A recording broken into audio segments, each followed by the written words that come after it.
कैसे किया एक चील ने लड़की का पालन पोषण। जी हाँ दोस्तों, आप सभी ने सही सुना। कैसे किया एक चील ने लड़की का पालन पोषण। दरअसल ये कहानी एक छोटी सी गांव की है। तो आइए करते हैं वीडियो स्टार्ट। लेकिन उससे पहले अगर आप लोग हमारे चैनल पर अभी तक नए हैं तो हमारे चैनल OVS TV को सब्सक्राइब कर लीजिएगा। तो चलिए वीडियो की तरफ। कुछ साल पहले की बात है। एक छोटी सी गांव में एक धनवान कुम्हार रहता था।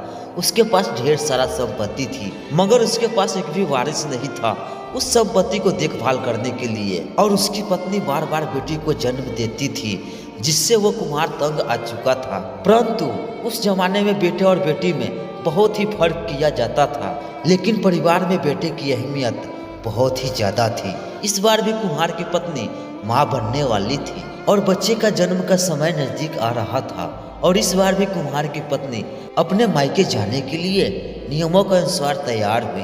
तभी उसका पति ने कहा, अगर तुम इस बार भी बेटी लेकर आई तो मैं तुझे इस घर से धक्के मार मार कर बाहर निकाल दूंगा।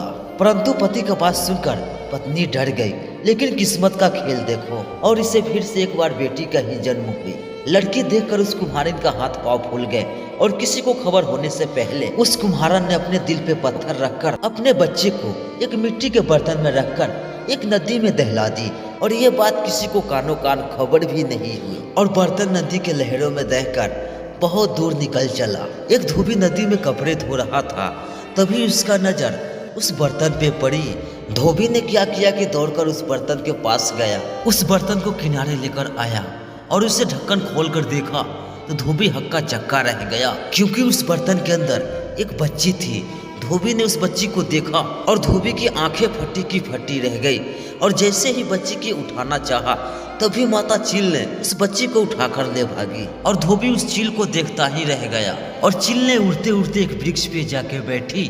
दरअसल वो वृक्ष पीपल का था, जहाँ पे चील रहा करती थी। वो चील उसको मार न सकी, क्योंकि उसके अंदर एक माँ की ममता जाग उठी। और चील ने निर्णय लिया, इस बच्ची को मैं अपनी बेटी की तरह पालूंगी। और चील ने उस बच्ची को भोजन खाने के लिए तरह तरह के फल फूल का व्यवस्था करने लगी। इसी तरह दिन बीतते गए, महीने बीतते गए और वर्षों बीत गए। और आखिरकार वो बच्ची 19 वर्ष की हो गई और चील की उसकी चिंता होने लगी। और एक दिन चील माँ ने बोली अपनी बेटी से, बेटी मैं तुझे छोड़कर दूर दूर चली जाती हूँ।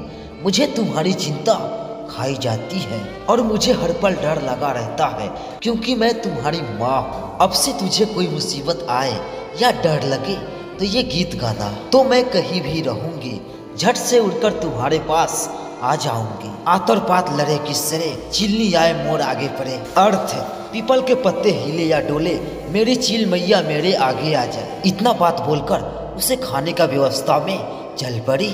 एक दिन एक राजकुमार उसी रास्ते से जा रहा था। गर्मी से राहत पाने के लिए उस पीपल के छांव में बैठ गया। अचानक एक लंबा बाल उसके सर पे गिरा। उसने चारों ओर नजर फेरकर ऊपर देखा तो चील की सुंदर बेटी उसे दिखाई थी। वह उस समय कंघी कर रही थी। उसने कभी किसी इंसान को नहीं देखा था और उसे देखकर वह भयभीत हो गई। और राजकुमार ने उससे पूछा, तुम कौन हो और इस तरह पेड़ पे क्यों चढ़ी हो? तुम बिसाचनी हो या परी हो? अगर तुम परी हो तो इस तरह पेड़ पर क्यों चढ़ी हो? उस राजकुमार की बात सुनकर वो डर गई और गाना गाकर अपनी चील माँ को बुलाने लगी। और जैसे ही उसकी आवाज कानों तक पहुंची, चील माँ झट से आ गई और प्यार से बेटी का बुलाने का कारण पूछा। और बेटी ने बिना कहे नीचे आदमी की तरफ इशारा किया। चील माँ ने सुंदर और जवान आदमी को देखकर सोचा, अगर मेरी बेटी को इस जवान से शादी हो जाएगी तो मेरी चिंता दूर हो जाएगी। और वो नीचे उड़कर राजकुमार के पास आई और अपनी बेटी के बारे में उसे सब कुछ बता दी।